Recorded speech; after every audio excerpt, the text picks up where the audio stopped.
Alô, povo de Deus, a paz do nosso Senhor Jesus Cristo, meu irmão, minha irmã, que bênção! Resolvi entrar nessa polêmica aí desse rapper americano, vou me pronunciar sobre o que eu penso.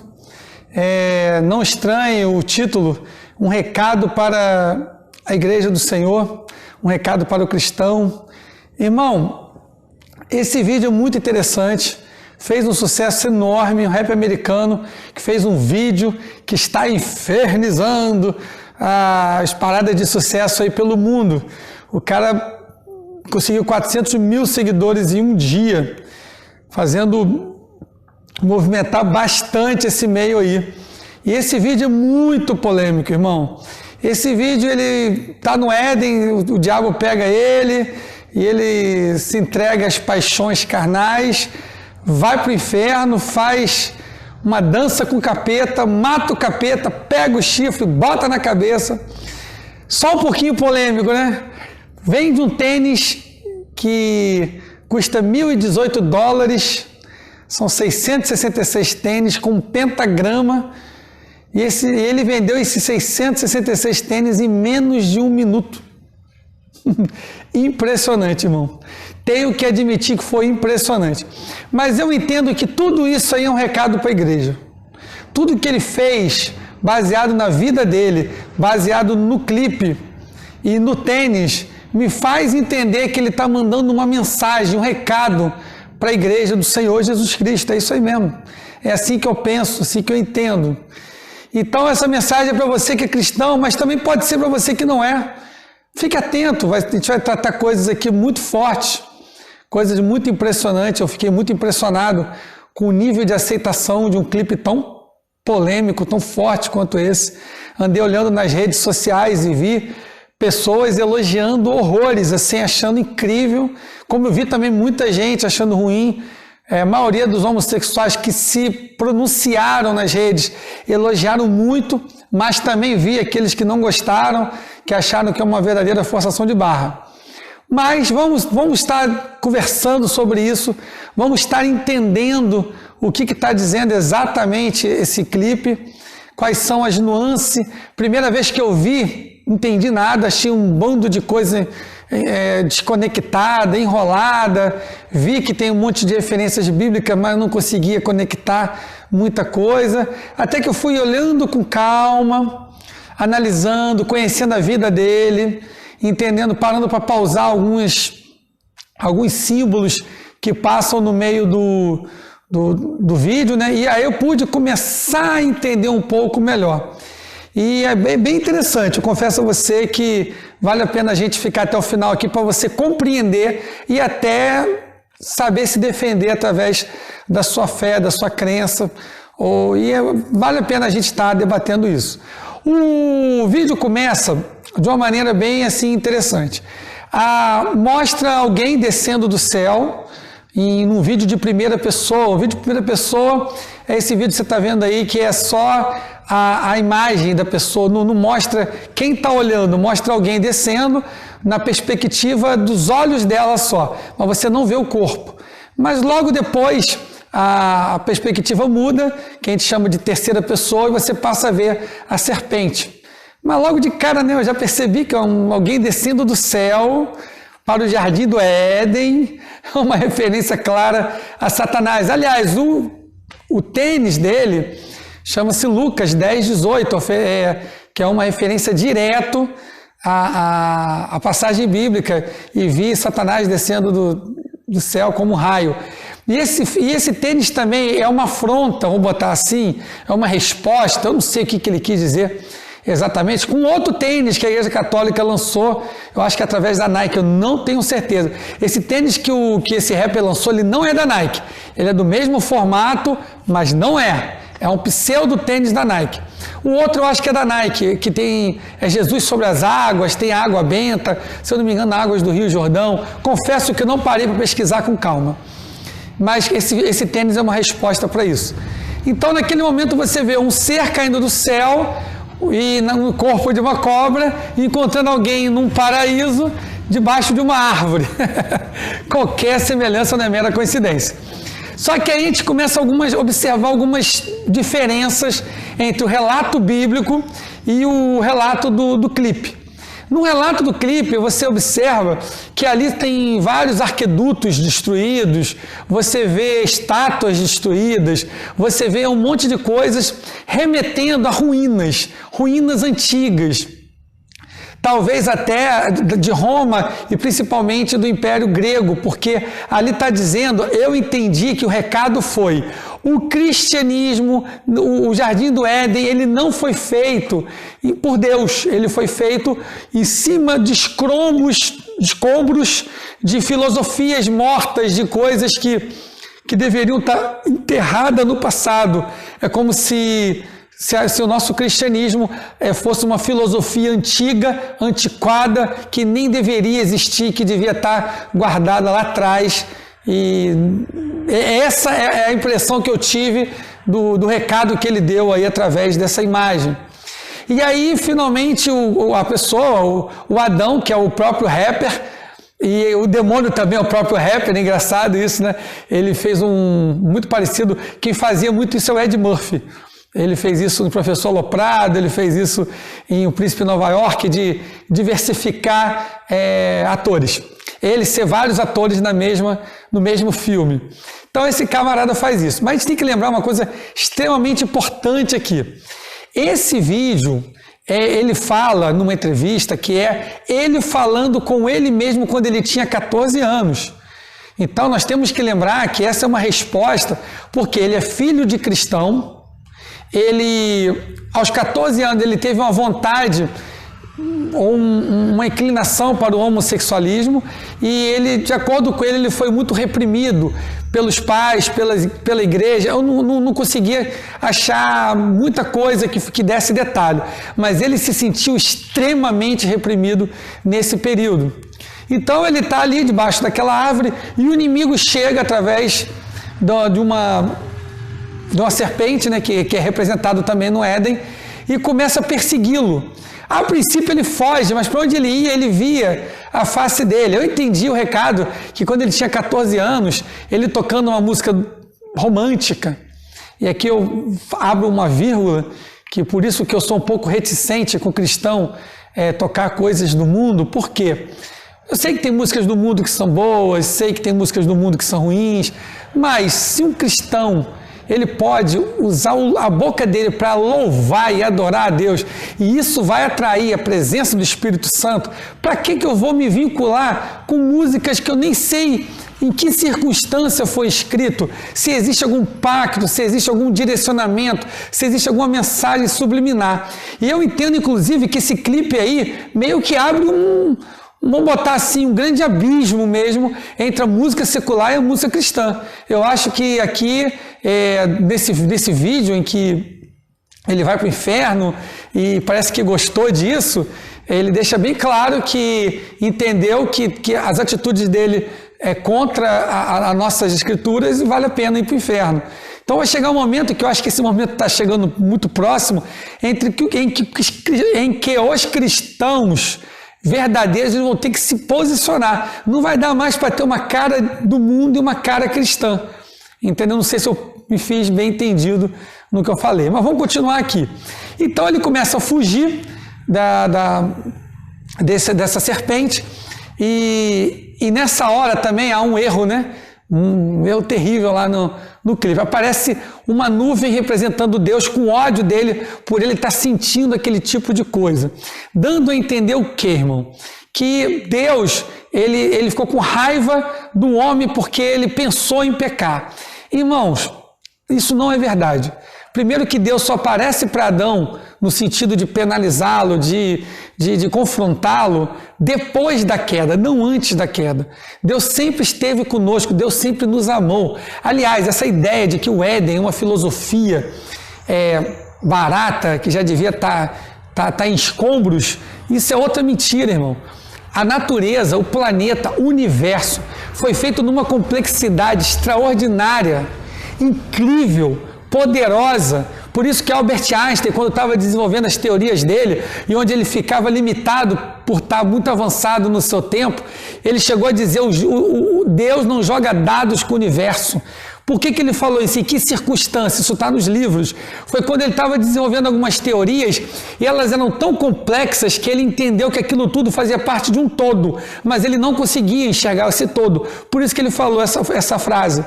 E a gente vê como homens como Francis Collins, que foi o diretor do projeto Genoma, um dos projetos de genética mais importantes do planeta, e era um ateu, e quando ele conseguiu observar a complexidade que tinha a natureza, o DNA, ele chegou à conclusão que tinha que haver um criador. Isso aconteceu com Anthony Flew, que foi um grande ateu que se converteu também. Isso aconteceu com Marcus Eberlin, que é o melhor químico de toda a América do Sul, meu irmão. Ele é um cara também que um dia começou a observar a grandeza, a complexidade da vida, e isso é incrível, sendo que o cristianismo nem é baseado nisso, apesar de Romanos 1:20 dizer que a grandeza da natureza reflete a glória de Deus, fazendo com que todos os homens são indesculpáveis. Meu irmão, é difícil, talvez impossível você olhar para um pôr do sol, um nascer do sol, uma lua, uma cachoeira, um fundo do mar, um oceano, e não enxergar a beleza das mãos de Deus que criou isso numa perfeição. E se você pegar um ultramicroscópio, você descobre que aonde os olhos é impossível ver, existe um mundo subatômico. Nós somos tão complexos, irmãos, que não dá para dizer que isso aqui explodiu e aconteceu. Entendeu? Não dá, infelizmente não dá, e muitos cientistas extraordinários chegaram a essa conclusão. E nós temos sim um Deus pessoal que nos ama muito. E ali naquele momento, no clipe de novo, ele olha para aquele Deus nervoso, olha para a serpente querendo oferecer prazer, e ali acontece uma coisa até engraçada, né? Porque em Gênesis diz que o Adão comeu e a Eva comeram fruto, que não é a maçã, irmão, pelo amor de Deus, não é a maçã. Isso é folclore. Mas ali no clipe ele não come a maçã, não, ele pega a própria serpente, de uma forma bem erótica, né, bem erotizada, lembrando que esse rapper, ele é muito querido pelas crianças norte-americanas e outras crianças no mundo, por um clipe muito famoso que ele fez com pouco dinheiro e bateu recorde nas paradas de sucesso. Quando ele estava no recorde das paradas de sucesso, ele resolveu dizer que ele era gay. E foi saindo do armário, e aí tem um monte de coisas que eu vou estar revelando aqui conforme a gente vai estar tratando. Então, naquele momento, o diabo encara ele. E aqui eu não vejo nenhuma inocência nessa hora, porque aparece aqui na testa o terceiro olho do diabo. Quando fecha ele, esse olho hipnotiza esse rapper. E a gente sabe que ele tirou outras fotos, ele já foi se apresentando com jaquetas com esse terceiro olho. Ele já gosta de ocultismo, ele tem uma outra jaqueta que tem uma farmaqueia, um símbolo da farmaqueia. Ele gosta de coisas ocultistas, ele já tem uma inclinação para isso. E no final desse vídeo eu vou explicar exatamente de onde eu tirei essa inclinação, de onde eu tirei toda a motivação. E quando ele mata o diabo, ali tem uma explicação muito interessante no final. Segura um pouquinho aí, tenha paciência que já está caminhando. Então, naquele momento, o diabo seduz ele se entrega ao prazer carnal. E nesse momento ele é jogado numa outra cena, onde ele mesmo prende ele mesmo com corrente, só que os inquisidores dele têm roupas mais ou menos modernas, que com certeza não eram roupas da época. Ele faz de novo uma mistura entre o atual com o antigo. E aí os inquisidores dele, que amarraram ele, e ele está diante de uma espécie de coliseu, onde as pessoas são horríveis, e são também ele que faz o papel das pessoas horríveis. E onde ele quer chegar com isso? De novo, é um recado para ele quando tinha 14 anos. É ele mesmo mandando reprimir as emoções e os sentimentos dele. E aí, quando ele mesmo acusa a si próprio de se reprimir, quando ele é vencido pelo seu interior, é como se ele estivesse indo para o céu. Ele conseguiu vencer, ele conseguiu ficar um tempo sem ceder, então na cabeça dele ele estava indo para o céu, só que do nada passa um polidense e ele escolhe pegar e de forma muito envolvente ele vai para o inferno. Só que um pouquinho antes tem uma cena que eu deixei para falar agora mesmo, eu pulei ela de propósito, vou falar dela aqui.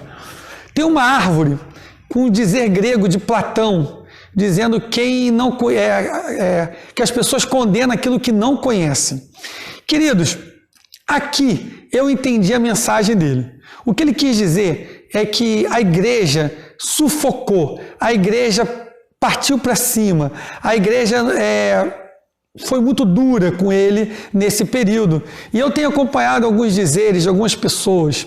É muito sério o que eu vou falar aqui, irmão. Eu tenho acompanhado os dizeres de algumas pessoas que eram homossexuais, aliás, eram cristãs, e caíram na homossexualidade, no homossexualismo, e saíram da igreja, e depois que saíram da igreja porque caíram, alguns cristãos, eu sei que não são todos, eu nunca fiz isso, graças a Deus, mas alguns cristãos partiram para o ódio, partiram para agressão, não agressão física, eu nunca ouvi falar disso, mas uma agressão verbal, uma agressão, um modo de falar grosseiro, um modo de falar áspero, e algumas pessoas me relataram do ódio que elas passaram a viver dentro das igrejas. Querido, deixa eu te falar uma coisa, eu não estou dizendo que você tem que concordar, que você tem que, para você amar alguém, você não precisa concordar com ela. Você pode amar aquele que você discorda. Uma coisa é uma coisa, outra coisa é outra coisa. A gente precisa entender como cristão isso. A gente tem que entender a mentira também é pecado, o egoísmo é pecado, a vaidade é pecado, a gula é pecado. Você odeia quem é guloso, você odeia quem é mentiroso, você odeia quem é vaidoso. Você está errado se você faz isso. Mas normalmente a gente não faz, a gente é mais maleável. E isso está errado, irmão. Um cristão, ele reflete a glória do Senhor, ele reflete o amor de Jesus, ele reflete o amor de Deus, que entregou o seu Filho por amor a nós. Eu sou um cristão, eu sei que eu vou para o céu, não pelas minhas capacidades, mas porque Jesus morreu por mim e eu tomei posse desse sacrifício. Eu sou um ser incapaz de ser salvo, mas tomei posse de um sacrifício de alguém que era inocente e morreu no meu lugar. Então eu não tenho o direito de tacar pedra. Aliás, quando Jesus esteve de frente a uma prostituta, o que ele fez? Ele tacou uma pedra nela, irmão?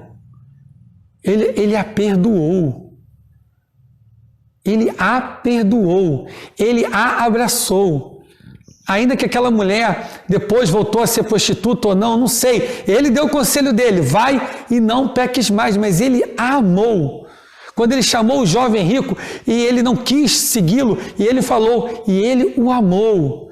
Jesus chamou Judas de amigo. Jesus foi o primeiro cara que se tem notícia que disse que nós temos que amar o nosso inimigo. Ele foi o primeiro cara, pelo menos foi registrado que tenha dito isso.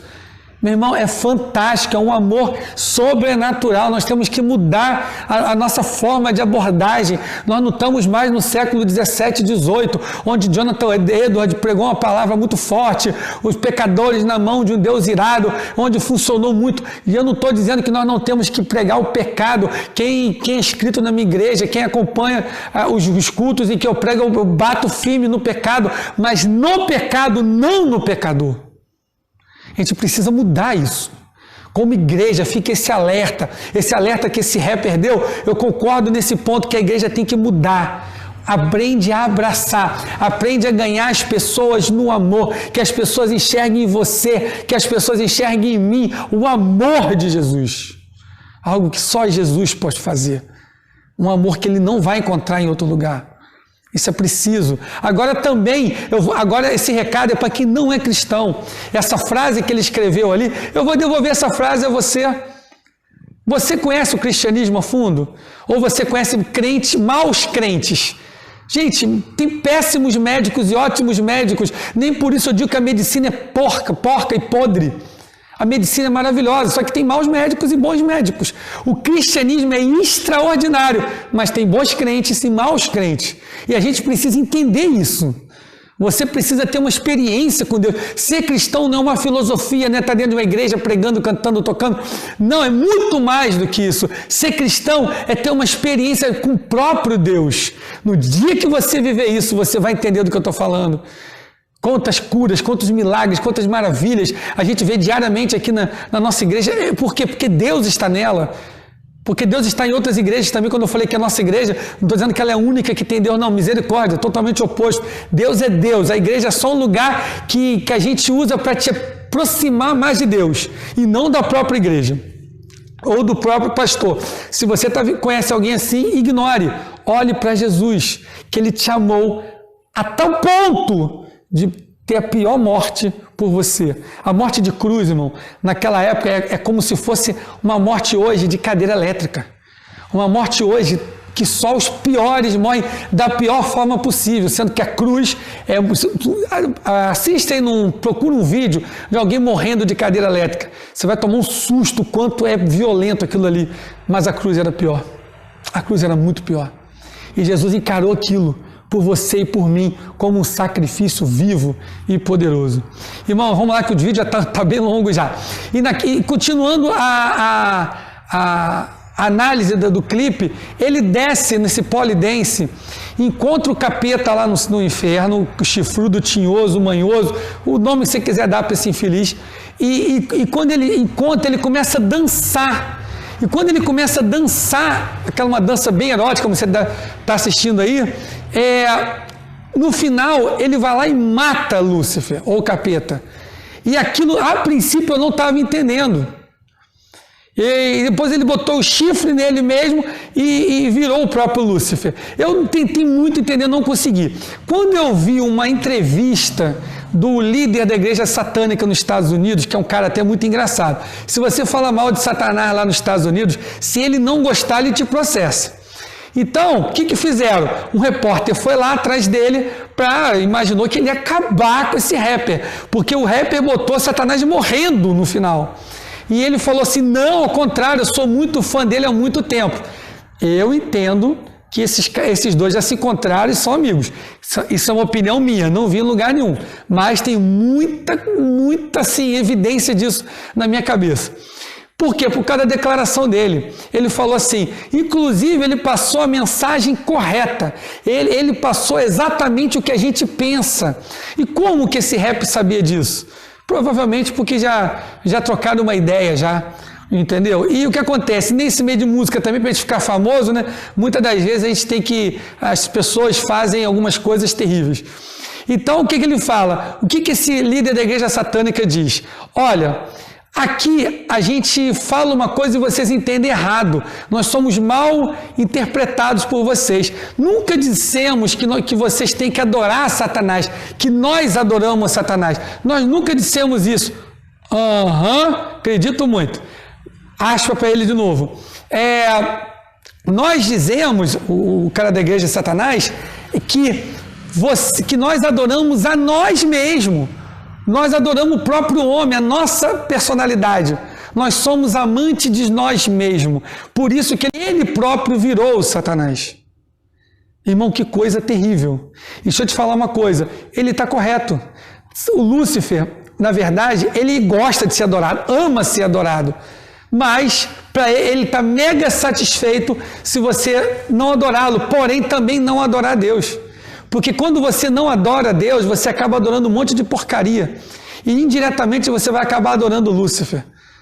E a única função de Satanás é te tirar do centro da vontade de Deus. É te tirar do esconderijo do Altíssimo. A Bíblia diz, aquele que habita no esconderijo do Altíssimo, a sombra do Onipotente descansará. Que coisa gloriosa é estar nesse momento, irmão. Que coisa maravilhosa. E ele defende isso. Ele defende que é melhor servir a Satanás, onde eu vou ser o rei dos prazeres, o rei das coisas boas, e onde eu tenho que me entregar ao prazer de forma terrível. O importante é ser feliz. É uma geração horrível mesmo. O importante é ser feliz, o importante é ter prazer, o importante... Meu irmão, deixa eu te falar uma coisa. Eu não conheço ninguém que tenha se entregado ao prazer constantemente e é feliz. Pega um viciado aí, Pega um viciado em bebida, pega um viciado em droga, pega um viciado aí, meu irmão. Você vai ver a luta que ele tem contra a sua própria carnalidade. Você vai ver a luta que ele enfrenta. O cara, sexo, como o sexo é bom, irmão. Não é difícil alguém não gostar disso, é bom demais, foi Deus que criou. E um cara que é viciado em sexo, ele era para ser o cara mais feliz do mundo. Vai ver, eu já vi entrevistas com caras assim, não são felizes. A vida deles é ser escravo de um sentimento, eles não conseguem constituir família, eles não conseguem ter uma felicidade interna, porque a felicidade deles consiste em agradar o seu próprio corpo, a sua própria carne, e você passa a ser escravo de si mesmo. E quando você é cristão, você tem a mente de Cristo, você tem o Espírito Santo, você diz não para si mesmo. Então é muito chato ser cristão, não é maravilhoso. O cristão faz sexo também com a sua própria esposa, é bom demais, irmão. O cristão come, o cristão, ele alega, ele se diverte, ele vai à praia, ele vai no parque, ele passeia no shopping, só que ele não é viciado em nada disso. Ele é feliz morando numa mansão, ele é feliz andando de Ferrari, ele é feliz andando no Fusquinha, ele é feliz morando no último casebre de uma favela, ou morando na rua, andando de bicicleta. Um crente verdadeiro é feliz. Porque ele aprendeu a dizer não para si mesmo e com isso ele permitiu o Espírito Santo entrar e fazer uma morada extraordinária aqui dentro. Meu irmão, deixa eu mandar um recado para você de novo que é cristão. É tempo da gente viver esse cristianismo verdadeiro. Não dá mais, meu irmão, não dá mais para ser do mundo e ser da igreja. Ou você é comprado e remido no sangue do Cordeiro, ou você não é, irmão. E é uma decisão tua, você crê, você quer, então vai. A Bíblia diz lá em Apocalipse, aquele que permanecer até o final será salvo, irmão. É tempo da gente viver a realidade de um Deus todo-poderoso dentro de nós. É tempo da gente refletir essa glória. É tempo da gente devolver o recado de ódio que esse rapper deu pra gente, abraçando, dando um recado de amor, dizendo que a gente ama ele independente de como ele é, concordando com ele ou não. A nossa vida não cabe o ódio, a nossa vida cabe o amor que Jesus botou dentro de nós. Eu te convido, nessa noite, é que eu estou de noite aqui, mas nesse momento onde você estiver, sendo de noite, de dia, sendo de tarde, de madrugada, a você entregar 100% do seu coração a Deus. Ah, mas eu sou cristão, não importa. De repente você é um cara que se diz cristão, mas não entregou todas as áreas da vida. Entrega todas as áreas da vida. Quando você for capaz de amar um pecador de verdade, é porque o amor de Deus entrou no seu coração. Então, meu irmão, eu te convido nessa noite para você abrir mão das coisas do mundo. Não dá mais. Rapaz, eu vi esse clipe, é um rapper dizendo que os homossexuais vão para o inferno. Ah, se sou eu que fico falando isso, sou crucificado. Ele disse isso e todo mundo está batendo palma. Daqui a pouco, como acontece na série Lúcifer e outras séries, vão dizer que o inferno é muito melhor do que os céus. Por quê? Porque os crentes não têm demonstrado o verdadeiro céu para essas pessoas. Os crentes não têm representado de uma forma extraordinária aquilo que eles dizem que eles são. Meu irmão, eu sou um cara magro, meio barrigudinho. Se eu for vender material de halterofilismo, não vou vender para ninguém, irmão. Porque eu não sou um halterofilista, eu não sou um cara musculoso. Então, se eu vender aquilo que eu não vivo, se eu digo para você que ser cristão é a melhor coisa do mundo e eu não vivo isso, eu sou um charlatão. Então, meu irmão, é tempo da minha pessoa e da sua pessoa ser um cristão verdadeiro e demonstrar o céu para essas pessoas. Se você não é cristão, experimente. Bota o seu joelho no chão e clama por ele. Como eu faço isso? Com as suas palavras. Deus, ele quer ouvir as suas palavras. Deus sabe o que você vai dizer antes de você abrir a boca. Mesmo assim, ele quer ouvir você falar. Ele tem prazer nesse relacionamento contigo, meu irmão. Coisa linda é servir e adorar esse Deus. Coisa linda é viver isso. Então, abre o seu coração e permita o amor de Deus entrar. Deixa nesse momento eu fazer uma oraçãozinha rápida, que você permita o poder de Deus te tocar. Pai querido, nesse momento eu declaro, eu ministro sobre essa pessoa que está ouvindo nesse momento, que essa pessoa possa sentir a tua presença, possa ter uma experiência contigo, que essa pessoa possa viver a plenitude da tua graça, que essa pessoa possa viver a força desse teu evangelho, venha sentir um abraço do teu Espírito, venha ter algo impressionante, pujante dentro dela, que ela possa viver o verdadeiro evangelho, ter a verdadeira paixão por ti e viver a plenitude dessa graça, que ela venha a ser tocada e alcançada pelo teu amor, Senhor. É isso que nós oramos em teu santo nome, Jesus. Amém, e amém, e amém.